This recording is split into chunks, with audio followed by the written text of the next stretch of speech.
9월 25일 아동부 예배를 시작하도록 하겠습니다. 먼저 기도하고 말씀 전하도록 하겠습니다. 기도하겠습니다. 사랑과 은혜가 충만하신 하나님 아버지 감사합니다. 오늘도 주님 앞에 나왔습니다. 이 시간 온전히 주님께서 함께하여 주시고 이 말씀을 들을 때에 주님께서 온전히 지혜와 능력을 더하여 주셔서 저희가 이 말씀을 바로 알아 깨달을 수 있는 시간 될 수 있도록 주님 도와 주옵소서. 모든 말씀 우리 주 예수 그리스도의 이름으로 기도드립니다. 아멘. 오늘은 내 방법 하나님의 방법대로라는 제목으로 말씀을 전하도록 하겠습니다.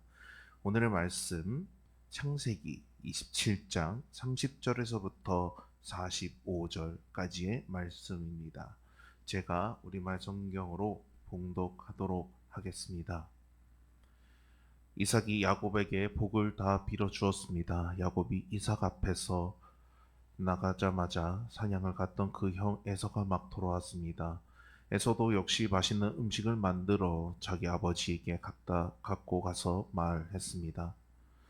아버지, 일어나셔서 제가 사냥해온 고기를 잡수시고 저를 축복해 주십시오. 그의 아버지 이삭이 말했습니다. 너는 누구냐? 그가 대답했습니다. 아버지의 아들, 아버지의 맏아들 에서입니다. 이삭은 부들부들 떨며 말했습니다. 그러면 아까 사냥한 것을 내게 가져온 사람은 누구냐? 내가 오기 전에 내가 그것을 다 먹고 그를 축복했다. 그러니 복은 그가 받게 될 것이다. 에서가 아버지의 말을 듣고 크게 울부짖고 슬퍼하면서 아버지에게 말했습니다.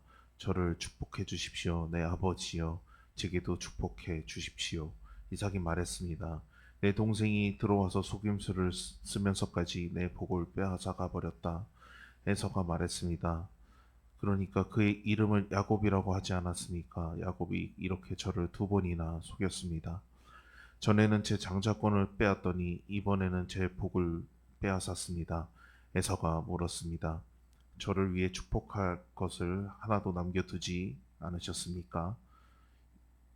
이삭이 에서에게 대답해 말했습니다. 보아라, 내가 그를 내 주인이 되게 하고 그의 모든 형제들을 다 그의 종으로 주었다. 또 그에게 곡식과 새 포도주를 주었다. 그러니 내 아들아, 내가 너를 위해 무엇을 할 수 있겠느냐? 에서가 말했습니다. 아버지, 제게 빌어주실 남은 복이 단 하나도 없으니까 내 아버지여, 저도 축복해 주십시오. 내 아버지여. 에서는 목소리를 높여 울었습니다. 아버지 이삭이 그에게 대답했습니다. 보아라, 내가 거하는 곳은 땅이 풍요롭지 못하고 저 하늘에 이슬도 내리지 않는 곳이다. 너는 칼을 의지해 살고 내 동생을 섬길 것이다. 그러나 내가 쉼없이 애쓰면 그가 씌운 멍에를 내 목에서 깨트려 버릴 것이다. 에서는 자기 아버지가 야곱을 축복한 일로 야곱에게 앙심을 품고 혼잣말로 말했습니다. 내 아버지를 위해 애도해야 할 때가 머지않았으니 때가 되면 내가 내 동생 야곱을 죽여버릴 테다. 아들 에서가 한 말을 리브가가 들었습니다. 리브가는 작은 아들 야곱을 불러 말했습니다. 내 형 에서가 너를 죽여 그 분을 풀려 하고 있다. 그러니 내 아들아, 내 말을 잘 들어라. 당장 하란에 있는 내 오빠 라반에게로 도망쳐서 내 형의 화가 가라앉을 때까지 당분간 거기에 있어라. 너에 대한 내 형의 화가 풀리고 내가 한 일을 그가 잊게 되면 내가 전가를 보내 거기에서 너를 돌아오게 하겠다. 내가 어떻게 너희 둘을 하루에 다 잃겠느냐. 아멘. 오늘의 주요 말씀 보도록 하겠습니다. 창세기 27장 35절 말씀입니다. 다 같이 한번 읽어보도록 하겠습니다. 이삭이 말했습니다. 내 동생이 들어와서 속임수를 쓰면서까지 내 복을 빼앗아가 버렸다. 가로 채우기 해볼까요? 이삭이 말했습니다. 내 동생이 들어와서 속임수를 쓰면서까지 내 복을 빼앗아가 버렸다. 아멘. 이삭이 나이가 많아져 눈이 침침해졌을 때였습니다. 이삭은 큰 아들 에서를 불러 들에 나가 사냥을 한 다음 그것으로 맛있는 음식을 만들어서 가져오라고 했습니다. 그 음식을 먹고 죽기 전에 에서를 축복하겠다고 했습니다. 에서와 야곱의 어머니 리브가는 이 말을 엿들었습니다. 그래서 야곱에게 맛있는 음식을 준비해 줄 테니 형 대신 축복을 받으라고 했습니다. 야곱은 리브가의 말대로 아버지의 이삭을 속이고 축복을 받았습니다. 큰아들이 받아야 할 축복을 바로 가로채 버린 그런 게 된 것이죠. 그때 사냥을 하고 돌아온 에서가 음식을 만들어 아버지께 드리며 축복해 달라고 말을 했습니다. 야곱이 아버지를 속이고 축복을 빼앗아간 것을 알게 된 에서는 크게 화가 났습니다. 그래서 야곱을 죽이려는 마음을 품게 된 것이죠. 친구들,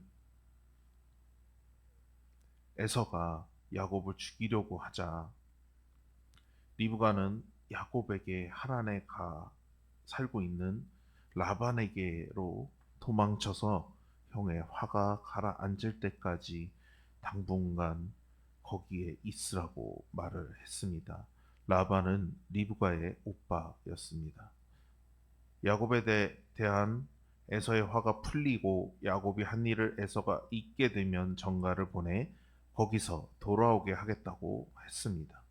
리브가는 아들들이 서로 죽이는 모습을 볼 수가 없었기 때문입니다.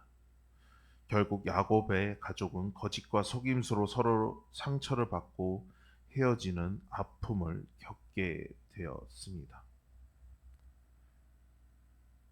리브가는 왜 이런 일이 일어나게 했을까요? 에서와 야곱이 리브가의 뱃속에 있을 때 하나님은 큰 사람이 작은 사람을 섬길 거라고 말씀하셨습니다. 그럼 야곱이 이삭을 속여 큰 아들의 권리를 빼앗은 것은 하나님의 말씀을 이룬 것일까요? 그것은 아닙니다. 이것은 하나님의 방법이 아닙니다. 아무리 같은 결과를 얻을지라도 그 과정이 하나님의 생각이 아닌 나의 생각으로 이루어진다면 많은 상처와 아픔을 경험하게 된다는 것을 우리는 기억해야 하는 것이죠. 결과만 중요하게 생각하지 말고 처음부터 마지막까지 모든 과정 속에서 하나님의 뜻을 구하고 우리는 순종해야 하는 것입니다. 하나님은 우리가 모든 상황 속에서 하나님의 뜻을 구하고 순종하는 것을 기뻐하시기 때문입니다.